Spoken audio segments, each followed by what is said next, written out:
This is a practice run. Fine. So how do we now get...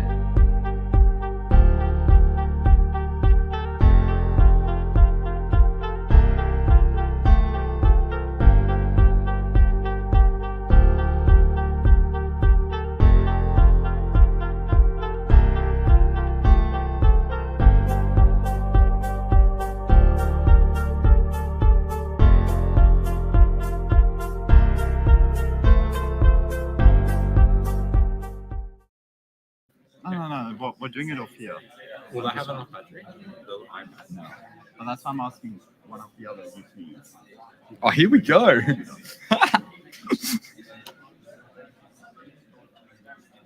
Oh, it's not the best quality. Felix, Yeah. what was it like in... No, that's because you have low quality on. Oh, do I? Aha. Oh, maybe I need the app. That's pretty. Why is it only option 144? All right, this is pretty cool though. This is cool. Okay, should we get started? If the iPad's going to last that long. Yeah, I don't think it's on 28. Get one of the others on. It's okay. No, you start. No, You I've could- got to Oh. start and do this pitch. We can fix it up during. Like, it's not a big deal. Yeah. All right. So do I tell them we're getting started now? Then? Yeah, just tell the judge so we can start. I'll just do my little thing.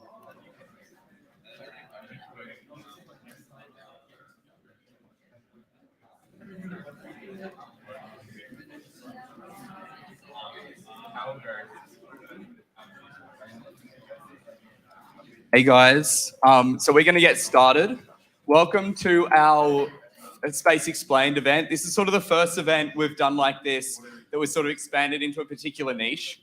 So if you don't know who we are, we're sort of UQE. So we're sort of the Innovation Entrepreneurship Society on campus. And we run sort of a range of different events. One of which is the Weekend of Startups. So basically towards the end of September, we're running this Weekend of Startups. We have $6,500 of prizes we're giving away. And you go through the whole process of sort of from an idea to pitching it as a business in one weekend. So we'll help you along the way. There's a lot of mentoring sessions and we're catered all weekend. I think tickets are $30. Yeah, that ticket's $30. So at the moment, we're running a special for you guys because you're at this event. Online, they're $35. They're only $30 at the moment through that QR code. I'm sorry. And that sale will end this weekend. So we spend way more on just food alone for you guys for the event than $30. So honestly, it's really good value. You'll learn a lot and it's a really cool event. We're partnering with Ladies in Technology as well. So we'll have sort of a full range of different workshops and sessions and it's really chill. It can be as chill or as intense as you want it to be. And then on a Sunday, you sort of pitch your ideas, you pitch your business. And you will have sort of an after party after that. So really cool event. Also a quick little plug, we've got a pitches and beers event next week on Thursday. So that's basically you can pitch anything, you can do a stand up for us, we don't mind, but it's sort of focused around, pitching business idea or pitching an idea. You can go with a slide deck, without a slide deck, it'll be in a red room, you can just come watch. It'll be alcohol and food all included. Free for members or $5 for members, minimal.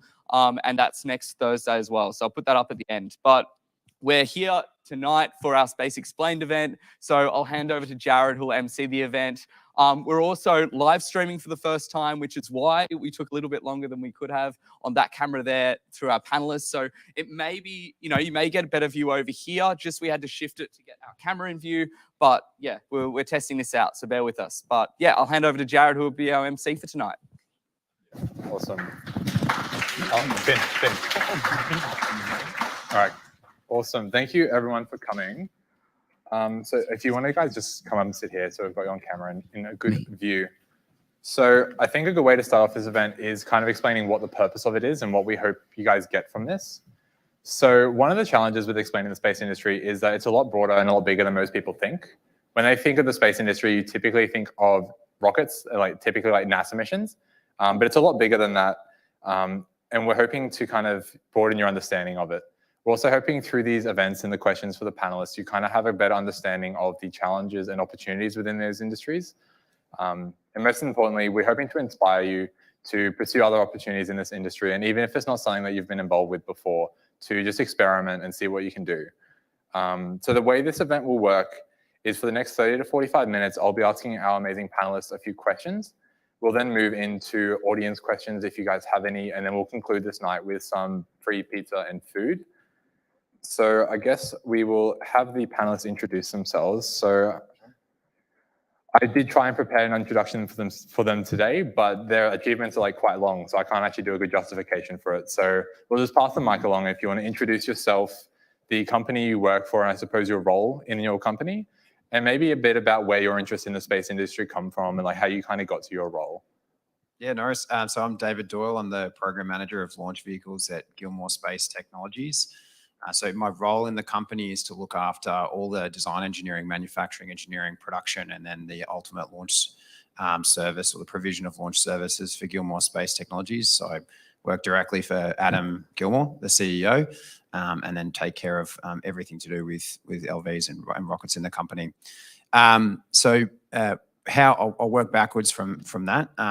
What do I want to do in the space industry? And that is build rockets, build and launch rockets. It's as simple as that. So contrary to Jared's point earlier on, so probably narrow your perspective of the industry in terms of what I wanted to do. It was very, very specific. So how I got into that from the beginning, I started out of high school into the Air Force straight away. I studied aeronautical engineering at the UNSW Adfa campus down in Canberra. Went on to get into flying as a pilot in the Air Force, trained as a fighter pilot on Classic Hornets, and went through 2 tours there in the Air Force. I then, through my engineering background and love of all things technical, pursued a qualification through the Air Force in test piloting. So I went to the UK and onto the experimental test pilots course there. And that's where I got exposed to, I think, probably the first-hand experience of the space industry and work in space with the test pilots and former test pilots that were in the industry and in the military at the time who had experience like in space as astronauts or working with NASA and the international space community. So that really drove my passion to work in space. I left the Air Force in 2016 with a specific intention to work on building rockets. There wasn't too much happening in Australia at the time. So I decided to try and pursue a career through an American aerospace company, join Northrop Grumman, build up my experience and show off my talents inside of that company and get a transfer across to the United States to work in the launch vehicle side of their business. So I was very close to doing that. I was working on some programs in Australia, launching hypersonic rockets for the Department of Defence and Defence Science and Technology Group. And that's when an opportunity came up locally, Gilmore Space Technologies, to do that here in Australia, and I haven't looked back ever since. Thank you. Hi everyone, my name's Andrew. I'm from Valiant Space, co-founder and CEO. Started Valiant Space with basically a group of university friends back in 2017. We had initially, our main goal at the time was just to build a rocket before we graduated. We wanted to try and see if we could pull that off. And we ended up realizing that if we were going to try and attempt that, we were going to have to put our money where our mouth was. And on sort of strict uni budgets, we were able to cobble together enough to start building our first engine, which was a 2.5 kilonewton sized engine, which we just over time were slowly learning from scratch a lot of the fundamentals there on how to build systems like these. And so over that time, we started realizing as well that if we wanted a career in the space industry, we probably couldn't just keep building rocket engines for fun and have that as a sustainable sort of fun time sort of hobby. So we over that time we're very closely looking at market opportunities and ways we could use our skill sets towards a business venture. That took us to 2020, where we were successful in getting into UQ's UQ Venture iLab program as part of their Startup Accelerator program, which really began sort of a lot of, I guess, learnings and understanding into how to run a business and how to really take the company to where we wanted it to sort of go. So that process, that was at the time they were running that for 6 months, and we went through there and also had the pandemic just happen, which then was sort of an interesting time to be working and growing a business. There was a lot of uncertainty on, even if there was going to be investment opportunities or anything like that in the sort of short-term future. So a lot of work was actually spent doing a lot of introspection and a lot of understanding of how we can sort of sustain ourselves as a business beyond necessarily just sort of a sort of specific one area.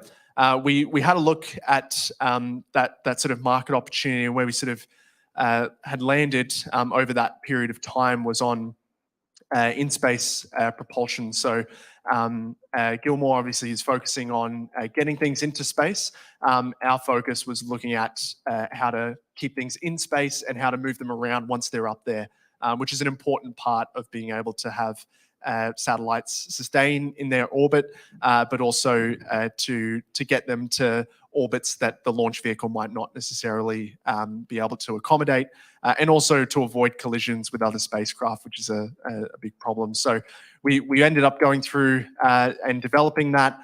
We've in the past won a few different space agency grants, which really boosted our ability to build out the company. And we're now located just across the river in Tennyson in our factory. That, we're really excited to be continuing on our work and, just sort of growing the business and have heaps of opportunities coming up in the short-term future we're really excited about. Awesome. Thank you, Andrew. Hi, everyone. My name's Stuart Finn. I'm a professor in the School of Earth and Environmental Sciences. I guess this is the space. It's not all rocket science part of the panel thing. So just in terms of, why am I actually here? What I actually do is I work with governments, defence, private industry, communities to help people understand or measure the environment and how it's changing. These guys launch rockets and they have to be used for something. I get that it's all cool and stuff to build them and launch them, but the reason people pay billions of dollars or millions of dollars is to use them for communication, for Earth observation, and a range of other activities. If you look at Australia's Earth observation industries, or the ones that use it, how many of you actually used a satellite image today? How many of you looked at the weather? How many of you looked at Google Maps or anything? Right. You all used data and information that came from a satellite in one form or another. You probably all used it for communications and locations as well. So I tend to deal with what we would call the downstream side of the space industry, which is the information that's collected, which is why people put satellites up there as well. So my background's in science. I have an undergraduate degree from here. Since I did that, I essentially went overseas, did some work. As I've been an academic, I've been able to work within state government agencies, Commonwealth agencies. I've worked with small companies. I've worked with large multinational companies, as in going and working with them for months or years at a time to help them bring in Earth observation data and use it to develop products and services which can be put out and used for commercial activities. Whoops.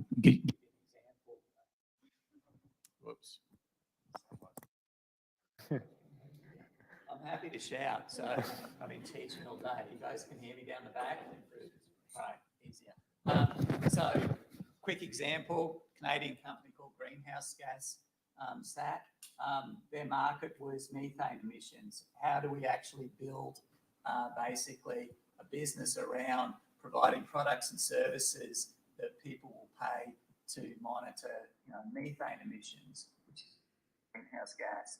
They started around 2015, satellite up there, all those satellites do is measure images where they essentially extract information about this is where methane is being emitted in the environment. So if you run a mine, if you run a landfill, if you're a government that's monitoring that, you're willing to pay for money. That company employs engineers that do the design and build of the sensors, of the satellites, but they also employ people that can take that imagery and process it and turn it into information that people can consume and make decisions from. And people consume that either through web pages, or apps that are built onto phones. So there's that whole end that adds on to the space component, and these all work together. So space is a really good collaborative space to be. Sorry. Awesome, thank you. In the name of not exhausting our panelists, we'll use this sketchy mic. Cool. Another sketchy mic. So that's sort of an overview of what I do. It's downstream. There's opportunities in a range of different areas there. And like I do it because it's how we help understand and actually measure and show people how the environment's changing for a range of different things.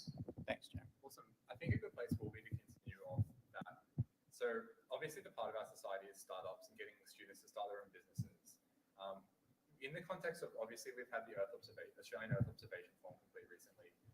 What are some of the developing areas for new businesses that you see in Earth observation? And maybe what are some of the interesting applications that you can see? So what Jared's just mentioned is we had a national forum a week ago, had 300 plus people from across all different government agencies, startups, SMEs, multinational companies, all the people that collect the data and provide it as a product or service.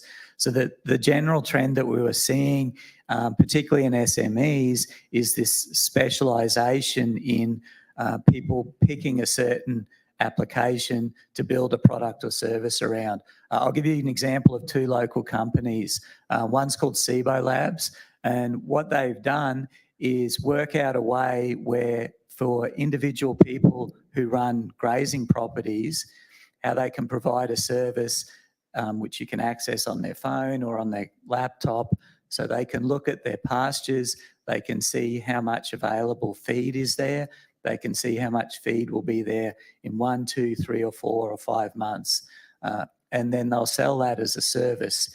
So that they had to go out and work with essentially Meat and Livestock Australia, who deal with the thousands of people that do that, and work out, what would those people consume, and then actually build, the algorithms and the process to deliver the product so it can be used.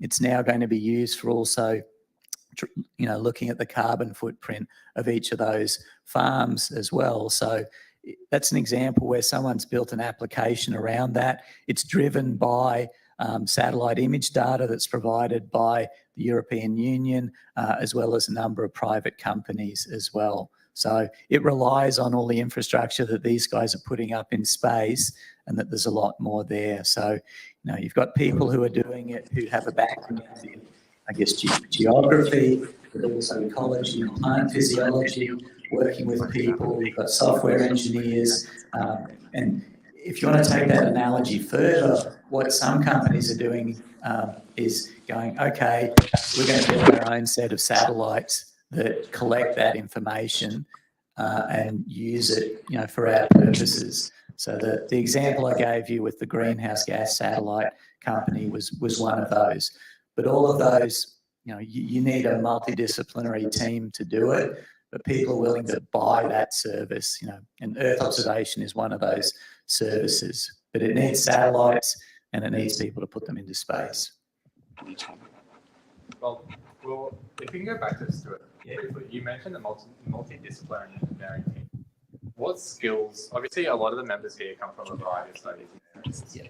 What are the skills that you see that people are lacking currently, or the ones that are really valuable for that kind of Earth observation area? So the main skill really that's lacking is people that have good, physics, numerical analysis capabilities, and the ability to set up and run projects. And I know a lot of that translates to a lot of engineering and a lot of science-based activities as well. Those are the people that like I'm really interested in, and a lot of my colleagues are, because those people can take the data that comes in, they can build, and use the software that's required to deliver services. Those people also need to have good skills in terms of communication, in terms of being able to actually listen to people, take on board what they require, and then translate that to, well, this is what we need to do as well. So it's not only the, I guess, the, if you want the science and data processing skills, but it's the people side of things as well. So that's where we have a gap. I mean, traditionally, a lot of these areas have people that may understand biological and physical sciences, but don't have that, numeric analysis capability and the ability to build things like that. So that's probably the biggest gap at the moment. I have a list of about 6 or 7 different jobs already in Brisbane where people need people like that, and they can't get them. Thank you. Well, we can move on to Andrew now, because I suppose I can tell a bit of a story from a startup with skills that are necessary to validating that startup and essentially becoming an established company. I suppose, Andrew, what was your journey like for Validate? Like, did you start off for Valiant? Did you start off with that idea, or did it come from like a progressive different ideas, or what essentially was your journey from the beginning to, I suppose, where you are now, getting the grants from the Australian Space Agency, and being part of like the Moon to Mars mission and all that? Yeah, definitely. So I probably, I guess I sort of touched on it before. We sort of started with a relatively, I guess, simplistic sort of view of what we wanted to achieve, which at the beginning was just purely to sort of build an engine before we graduated, and to go through the entire sort of design process, test it, validate that we had the ability to do that. When we really started taking that more seriously from a business perspective, the sort of we went through quite a bit of a sort of look at areas in the industry that were sort of in need. One of them was also in I guess in the launch vehicle market.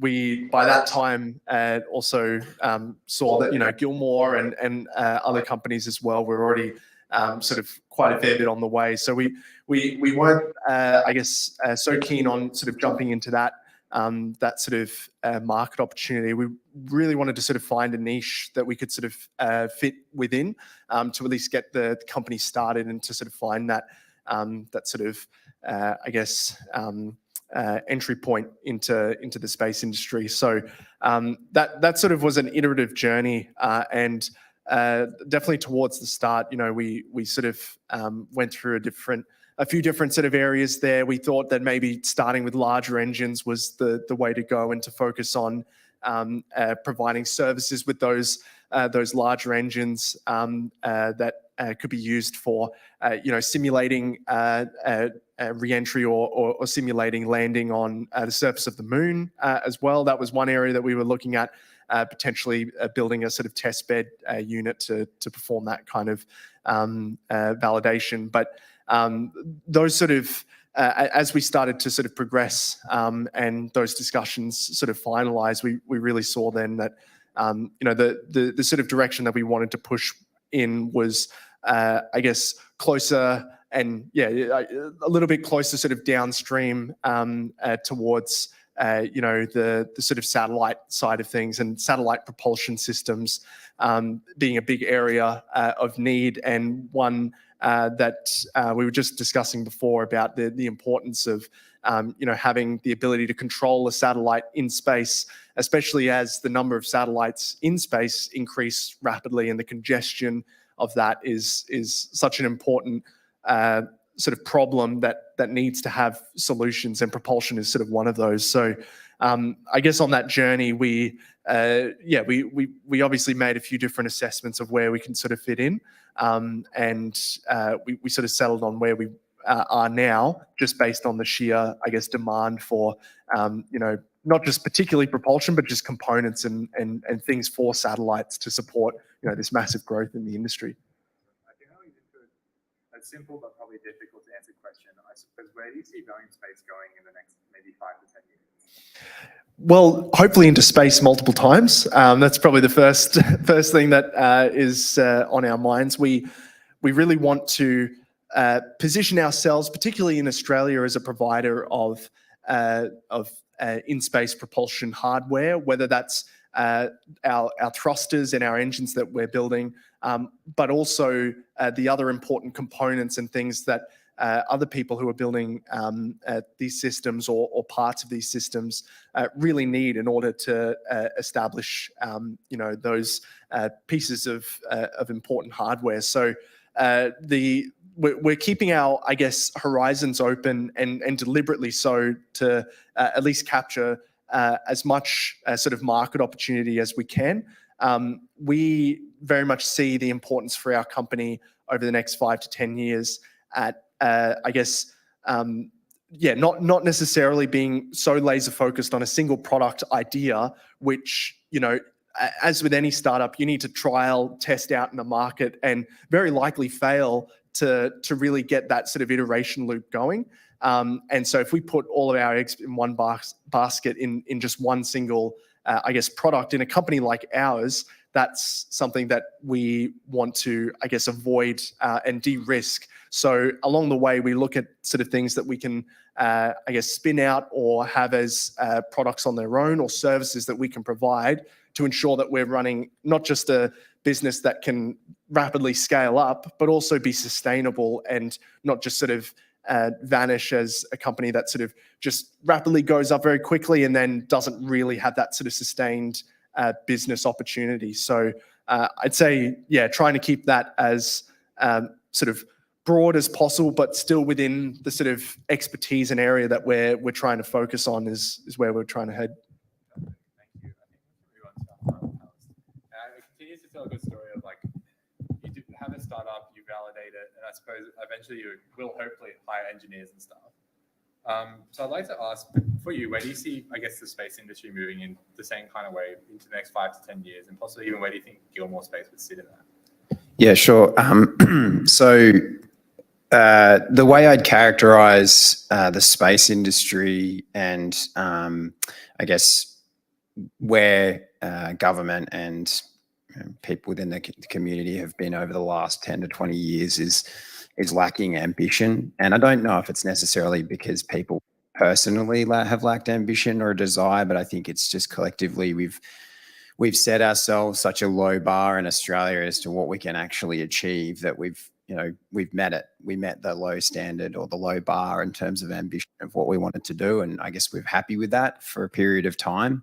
And I don't know what it is about the last 5 years and in particular in Australia that's really driven fundamental change in what we think we can actually do in this country, and not just in space industry, but more broadly. But I think that is changing dramatically, and it certainly has. And I think the best way I can characterize what's going to happen in the next 5 to 10 years, particularly in the space industry, is a seismic shift in terms of where our ambitions are.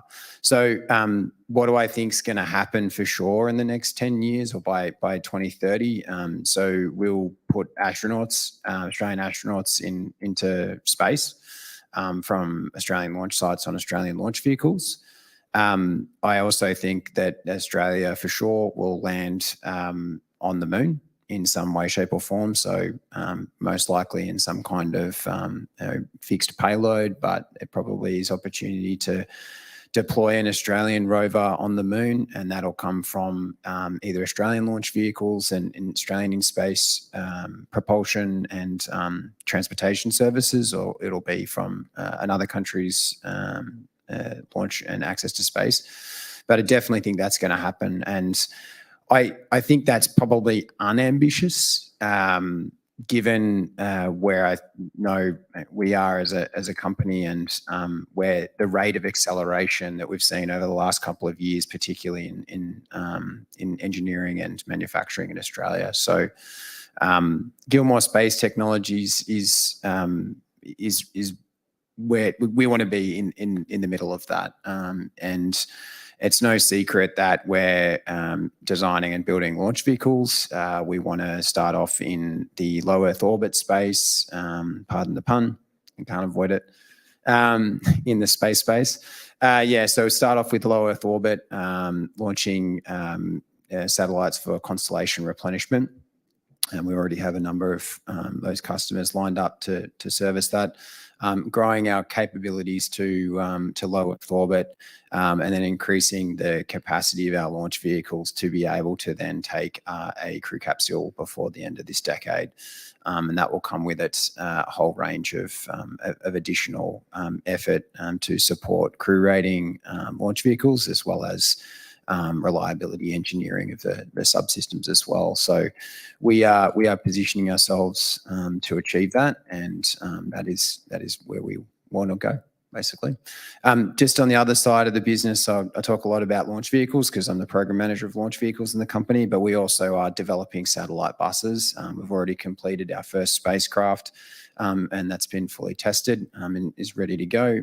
My peer in the company, Sean Kenyon, who is responsible for developing the spacecraft, likes to point out that if I don't get my launch vehicles ready in time, they'll launch on another company's rocket. So it's a little bit of an in-house competition going on there. But so we'll continue to develop our satellite bus technology to launch a range of customer payloads over the coming years. We've already contracted with the Australian Department of Defence to be able to launch a Earth observation satellite next year, which we intend to do. We'll continue to grow that satellite capability over the coming years to be able to support missions to multiple different orbits around Earth, but then also missions for cislunar orbit, and then activities on the lunar surface as well. It is public knowledge that we are hiring specialists to support preliminary or early conceptual design of a crew capsule. So we have those adverts out there. So it's public knowledge that we are in the process of starting that long journey to meet those ambitious timelines, and what we see as a collective Australian ambition for the industry by the end of this decade. Thank you. You mentioned that obviously Gilmore Space Technologies is looking for specialists. What kind of skills and experience do you think, at least graduate students, because I know a lot of people here tonight are engineers and are interested in that space. What skills and experience are you looking for when you hire those specialists? What kind of advice could you give to students who would possibly want to work for Gilmore to stand out of the crowd? Yeah, so I think the one thing that I can give in terms of advice for anybody that's looking to work at Gilmore Space Technologies, and I would give the same advice if I was, working for Valiant, trying to hire people as well, is get that lived experience as much as you can as you're going through and studying, and then when you're out in the industry and you're looking for that foot in the door opportunity, be it in graduate programs in adjacent industries, because maybe there's not that opportunity that was right at the time that you graduated. You want to build up a bit more experience, but build up what I'd characterize as an independent portfolio that paints a picture of you as a person who's passionate about the profession and will be passionate about applying that profession to the role in whatever company it is that you're going for in the space industry. So look for and it's not just in the engineers, but also on our technicians, and when I'm supporting hiring and interviewing for other parts of the business as well, I want to see what activities that you've undertaken over the course of your life to be able to demonstrate that you have that passion for, be it engineering or business operations, or for marketing and communications and alike. It's important to have that portfolio that you can show that showcases you as an individual and stands you out from other people. Being well-rounded, and I'll talk a little bit specific, or be a little bit more specific on the engineering front. Being well-rounded and having a bigger picture systems of systems thinking approach, or at least having had some exposure and work to try and build up that knowledge set and that skill set before you leave university is really important. It's all well and good to be a exceptionally talented engineer at designing a complex gearing system or developing applications in the software space that have a very specific and niche function. But if you can't integrate that into a broader a system, or into, in the case of a launch vehicle or a satellite bus, if that beautiful design does not work and does not interface properly and requires a significant amount of rework, then that's really problematic for a company that's seeking to achieve things like we are, and Valiant and others as well. So big picture thinking and systems of system thinking is really important. Design for manufacturability, design for test, and design for interoperability. Those are critical skill sets for an engineer. You are only so useful, sorry to be frank, if you cannot design some piece of hardware or software that, in the case of software, is interoperable. In the case of hardware, needs to be manufacturable. That's what drives cost. That's what drives complexity. It's what drives risk when you're actually trying to do these things. So thinking about that and ways to be able to get that is by stepping outside of the classroom and seeking opportunities to manufacture and build things. You need to do that. You need to get that experience, because you need to fail and learn the hard lessons as to why designing for manufacturability is so important. And design for test.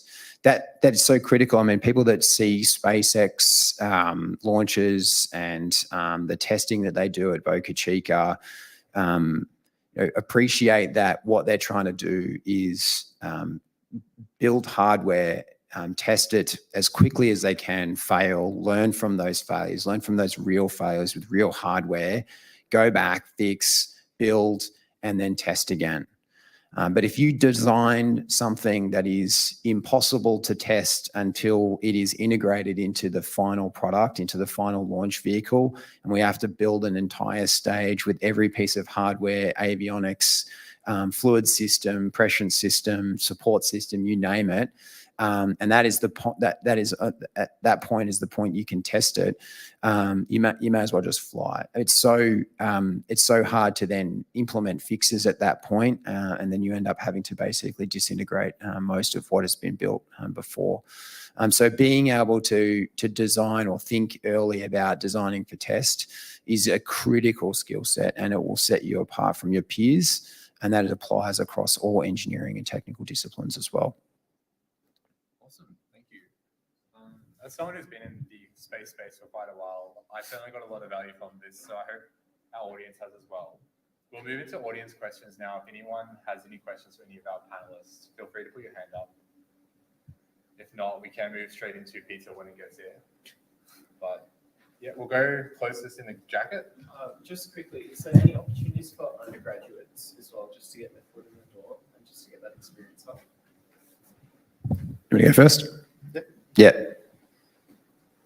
There are definitely. So the question was, are there opportunities for undergraduates to participate and get their foot in the door early? And yes, absolutely. So we have internship programs. Initially, I'd say last year we were less focused on internship programs because we were more focused on designing and building the rocket. And now we are growing our organization. So with 175 employees now, we'll go through 200 at the end of the year. And so we have the experience in now and the quantity of staff now within the company that we can support properly internship programs for undergrads. Yep. So we typically look at the latter years of undergrads, just so that it presents a better pathway for the person to then be able to roll out of that internship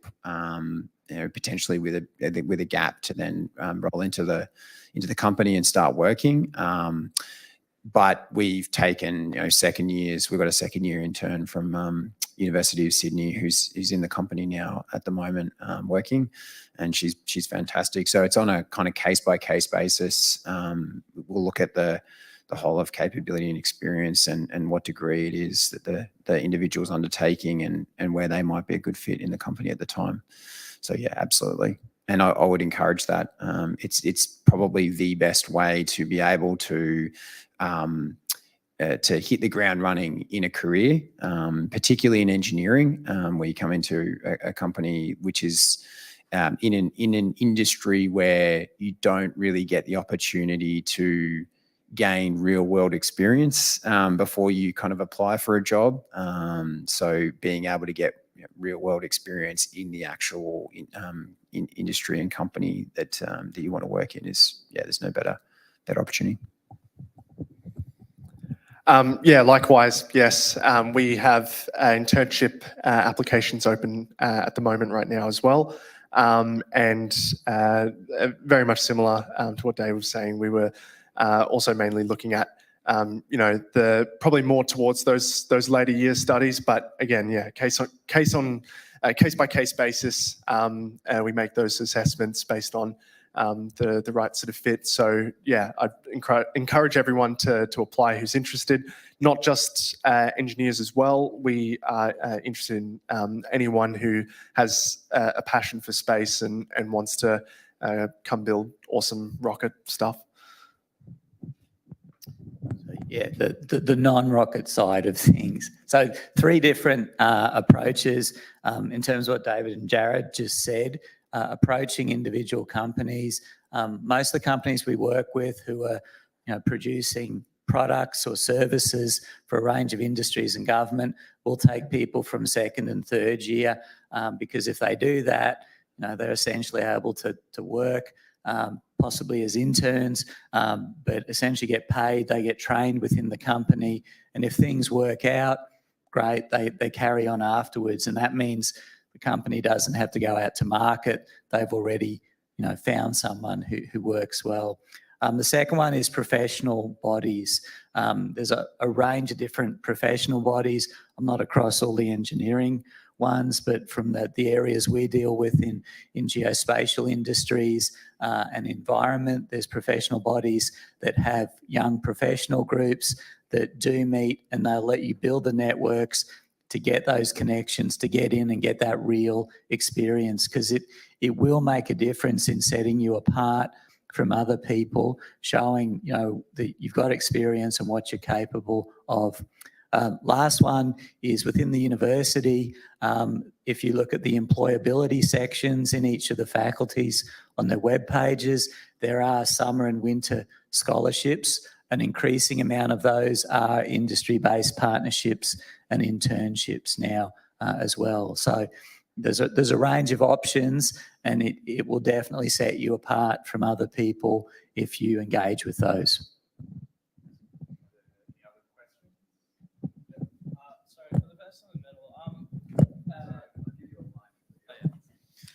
With you and your mates starting up the building all the rockets by yourself, there obviously would have been a lot of stuff you'd have to learn outside of the classroom. So what would be a good place for a person to be starting to learn things outside of the engineering classroom and being able to, because I don't know anything in engineering at the moment, so what would be the best place to start and trying to apply, starting from small and working your way up? I'd say there's a few sort of different ways that you can do that. Obviously, for the Valiant team's sort of case, we kind of dove just straight into the deep end, which wouldn't necessarily say you need to do that in building a rocket engine or whatever. I think just generally though, you sort of finding a particular project or something that you can design for an actual purpose beyond just for the sake of exercising skills. I think that's probably the key. So whether that's a good example is I saw the other day from someone that I was having a chat with. He'd designed up a little PCB with some lights to go on a gun sight to act as a sort of level, and it just had a small little accelerometer on there and had the sort of little light up LED, so you could know if that was sort of in the right angle of sort of holding the sort of rifle in their specific case. So sort of little things like that you might notice or sort of bug you about sort of day-to-day life that may not necessarily need a full engineering sort of approach, but at least gives you that sort of grounding of like, okay, capturing some set of sort of requirements or some sort of set of needs for that sort of end use, and then applying those sort of principles, like David was saying, of designing for manufacturability and for testing. You can sort of build up your own, I guess, project in that sense when you've got that, I guess, end goal in sight of, whether that's build a rocket engine or build a sort of little leveling device thing or, anything sort of like that. That sort of stuff just gets you at least in the deep end, and it forces you to essentially, I guess, research how to solve that problem, literally Googling, if there's solutions out there or if there's ways to approach that you can sort of exercise your skills. I think there's definitely places where you can do that as well, whether that's through university clubs like UQ Space, for example, or other sort of clubs and organizations that get you working on those sort of projects where you may actually get a chance to do your own sort of personal, I guess, project within that larger scope of things. So really just sort of looking at that. If you're talking about specifically rocket engine development, there's a few good books that I can't remember the name off the top of my head of the specific one I'm thinking of. All I know is that at work we've referred to it as the blue book because it's got a blue cover. But it's got some really interesting stuff just for curiosity's sake, or Rocket Propulsion Elements is another really good book in case anyone's so inclined. Hopefully a fun and motivating fact, and please correct me if I'm wrong, but the founders, Adam Gilmour for Gilmour Space Technologies, actually originally worked in banking, and it was all self-taught, and how he built the company to be one of Australia's biggest launch companies. So it's entirely possible to not have studied engineering and to get involved in engineering. Are there any more questions? Yep. This would be more of a question about within engineering on a rocket, what subsystems in specific, are there any that are undersupplied relative to the demand, like a propulsion engineer versus a structures engineer? And has that been changing over time, or has it changed, or is it there's always one specific subsystem that always seems to be oversupplied or undersupplied? Yeah, that's a good question. I don't know if there's any one particular field that's stuck out over time, over the last couple of years, that I think is lacking. I mean, typically propulsion engineers are plumbers, so like mechanical engineers mixed with people who enjoy fluids and fire. So typically they're mechanical engineers. But the challenge I think that we have in this country and we've had is the lack of experience, like firsthand experience. You got to do a lot of reading across it. We bring people across from mining.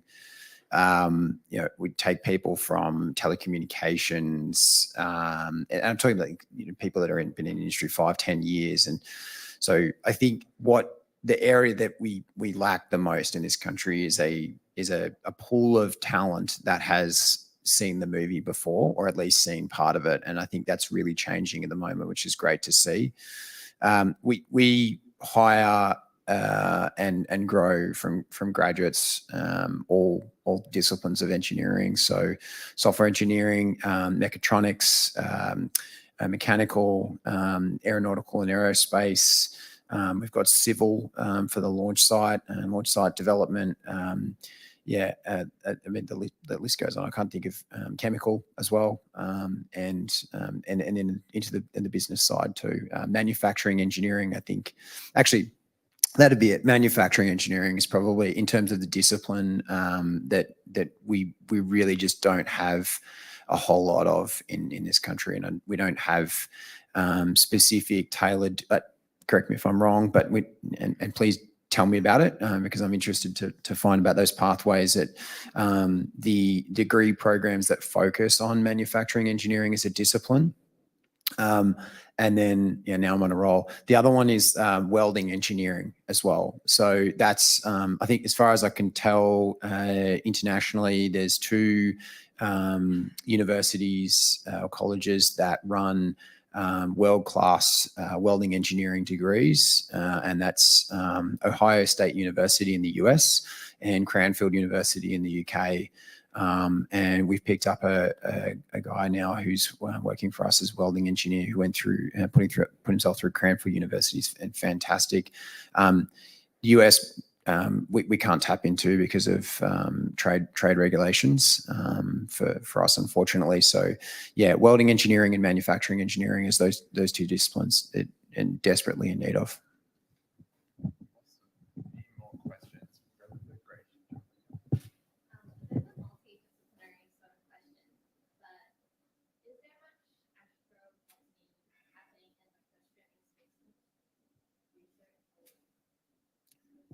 I have no idea what that is, so I'm going to hand over. So, as in growing plants on spacecraft, or looking, so as in, I guess, space-based biology, or looking at other planets and potential biology. Which one? I don't know the answer to that question, but so one area which, and I'll provide the resources later on. So the Academy of Sciences has just released a 10-year plan for space science in Australia, and it does cover, there's an astrobiology component to it, also around just space-based life sciences, because we do have, I guess, a concentration of people that have done, I guess, medicine and sort of human physiology in aircraft. They're trying to build up the space side of that, but then also the biology side as well. So that's the only one I know of. I tend to work with other people that look at the surface of other planets and use exactly the same technologies that we use to look at gas composition, mineral composition, and all of those dimensions, but that's on planets, not sort of actually out in space. That's a good question, though. But I'll make sure that resource comes out. And that, I guess that is another resource that people do want to look at. This report was released at the beginning of the year. So it's from a collection of people across sciences and technical sciences and engineering, which says these are the priorities for the next 10 years in this area. And it does point to where there's gaps to be filled in. And, it's one of those activities that, that there is a human side to all of this in terms of organizing people and motivating them to get this going. I mean, we've had, this is our fourth run at trying to get a space agency up properly, all right? We're almost there, but to get people going and organize across industry and government to move that is also another area where we need people engaged and understanding the space industry, to help build these activities and communicate what's actually required, to government and industry and other groups as well. And I can probably name 5 people in the last 5 years who've really been responsible for pushing that across Australia. And it shouldn't be like that. We need a much bigger group of people. So. Thank you for that question. One of the challenges hosting this event was finding a good balance of panelists, having a small number of panelists, but a broad area that they can cover. Unfortunately, astrobotany wasn't really on the radar, but it's a really good question because it's obviously really important for in the long-term future. We have time for 2 more questions. We'll go green. Yeah. How has ITAR affected your development, and also what's the greatest regulatory hurdle that you feel is to your success in the future? Yeah, we've had to deal, thankfully not directly at all with ITAR at this stage. So we've specifically positioned ourselves as providing non-ITAR components and propulsion systems and the like, just because that is such a barrier to not just people in Australia, but anyone outside of the US. So the sort of issues there are, I guess, numerous in terms of the time it takes to get those sort of approvals and the cost involved with every sort of stage of that. But thankfully, we haven't had to deal with that, and we've deliberately avoided having to do that just for the sake of our business, operating as effectively and efficiently as possible. So, yeah. ITAR's a nightmare. It's a terrible, terrible thing. The fact that you know what ITAR is that's just it really frustrates me. So on the technology side and the defence services, yeah, look, I mean, we can do it. It comes back to being like having a lack of ambition previously and seeing those things, those types of technologies internationally and going, oh well, we can't do it in Australia. Yeah, we absolutely can, and we are. So it can be done. It definitely can be done. So on the technology side, ITAR is, becoming more of a nothing burger now for us. And ironically, that probably means that they'll be like, oh, well, let's reduce the ITAR barriers and be able to trade more. The biggest impact that ITAR and the Missile Technology Control Regime has is, in my opinion, in terms of the impact here in Australia and in Europe, as well as the employability of US citizens. So I don't know if this is widely known, but what ITAR actually does is it prevents US citizens from, even dual citizens, from working internationally, so going overseas and going to a country like Australia or going to the UK or Europe, and then working on or working for companies on technology that may be indigenously developed within that company, like Valiant Space or Gilmore Space Technologies, if that technology is on the US munitions list, which is what defines ITAR. So a US citizen can't go anywhere in the world and do anything, even on intellectual property that's been developed there, if it's on the US mission, which is crazy, right? So they're basically unemployable outside of the United States. Even if it was a graduate, even if it was an intern, an undergrad intern, because they're a US citizen and they know nothing, about rocket propulsion technology, and they go to the other side of the world and come to a friendly country like Australia and say, I'm going to go and work on developing that skill set. No, it can't be done. Yeah.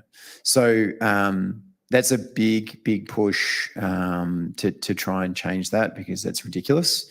So we are trying to work to do that as well. Not so much on the technology front, because again, we feel like that's in the past now. We've moved beyond. We've developed the technologies to be able to do what we need to do without the assistance of the United States industrial base.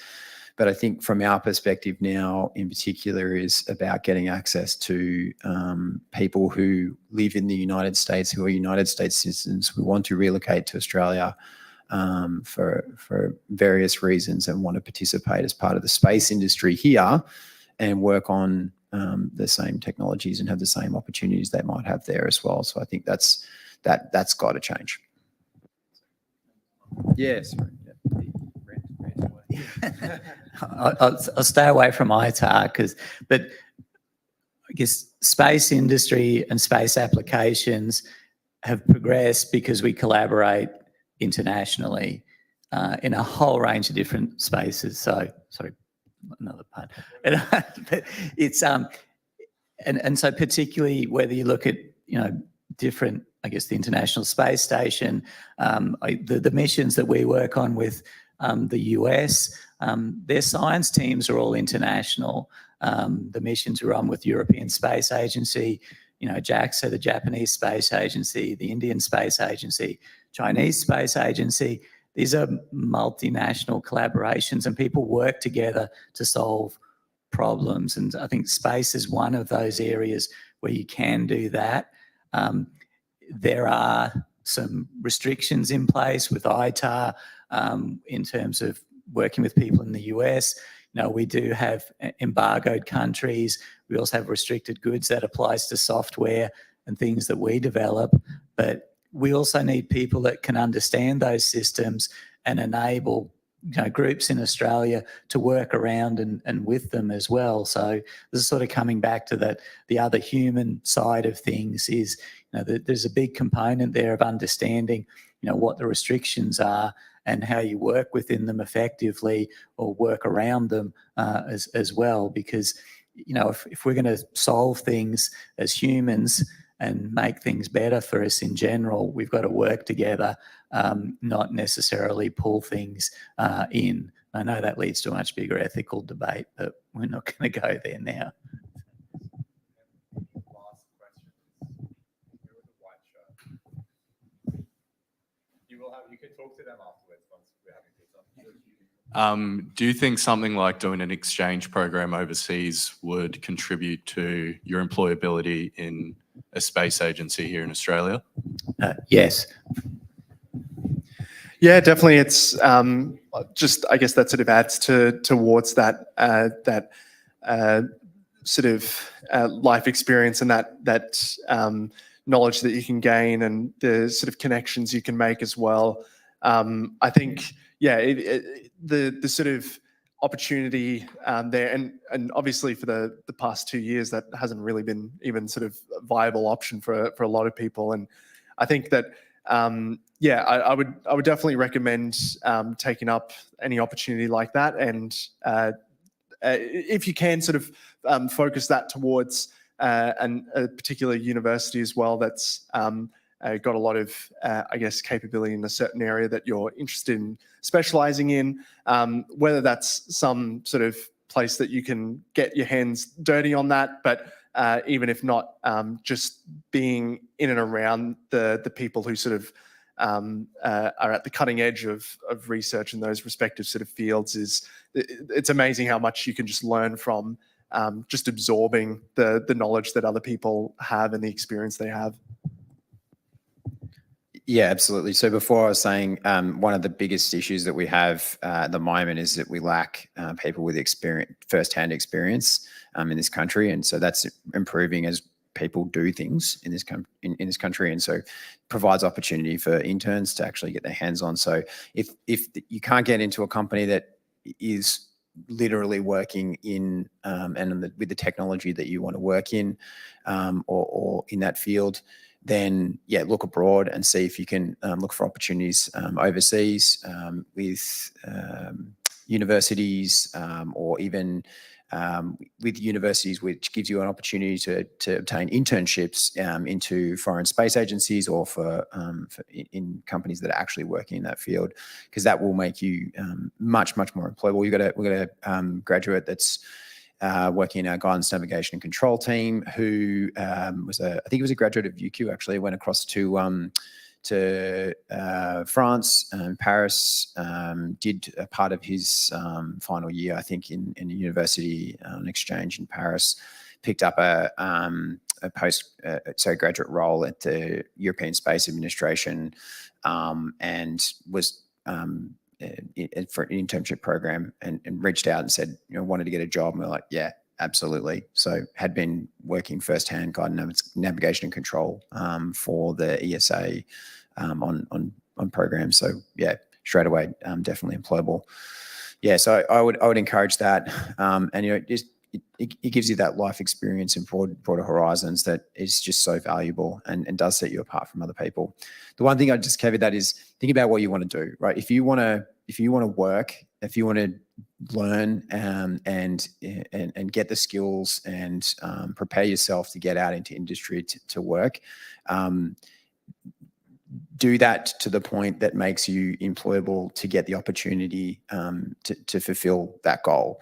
I've seen on a number of occasions people who are just a bit lost in terms of, I just want to keep doing this course or get into research because they think it's just going to give me that bit of extra knowledge and capability and experience. But if that's what you want to do and you want to stay in research and that's what that's what drives you, that's what gets you up in the morning, then that's great. But I just temper and think about making those decisions to go and do particularly postgraduate work, a master's, PhD, if what you want to do is get into the industry and you want to work. And I can tell you that firsthand, like working in a company like Gilmore Space Technologies, and I'm sure it'll be the same in Valiant, is you learn so quickly, you improve so quickly, you get such good life experience and real experience firsthand. If you want to get into that as quickly as you can. So yeah, just think about that. So that concludes the panelist section of tonight. I know a lot of you had questions and were eagerly wanting them answered. Hopefully the panelists can stay around for a few minutes while we have some food. We'll just briefly move in. I just want to, obviously one of the core, sorry, this is rocket science in itself. I always thought lecturers were bad at computers, but even I struggle with these things. So there we go. There we go, cool. So one of the themes that a lot of the panelists talk about tonight was experience, getting out there, doing it during your undergrad. So these are some cool opportunities that I'm aware of. These are not very engineering, so I apologize on that. I am not an engineer.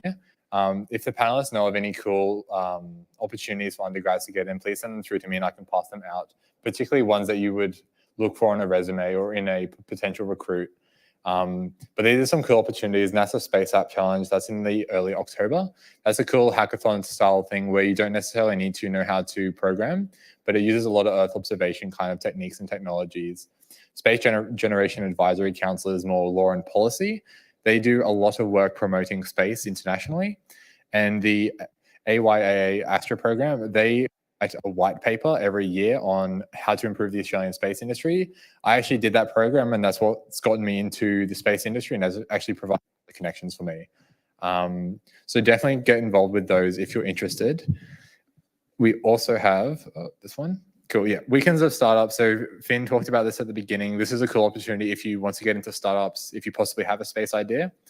A lot of people do go through our startups and eventually go through UQ Ventures and UQ Ventures iLab. So it's a good opportunity to practice your pitching, practice your ideation and your validation. We also have Pitches and Beers, which is a more casual one of Weekend of Startups. So if you get a Weekend of Startups ticket, that is free. But there's also, free drinks, which no one can complain about. So with that, we will conclude tonight. Can we please give a good round of applause to our amazing panelists?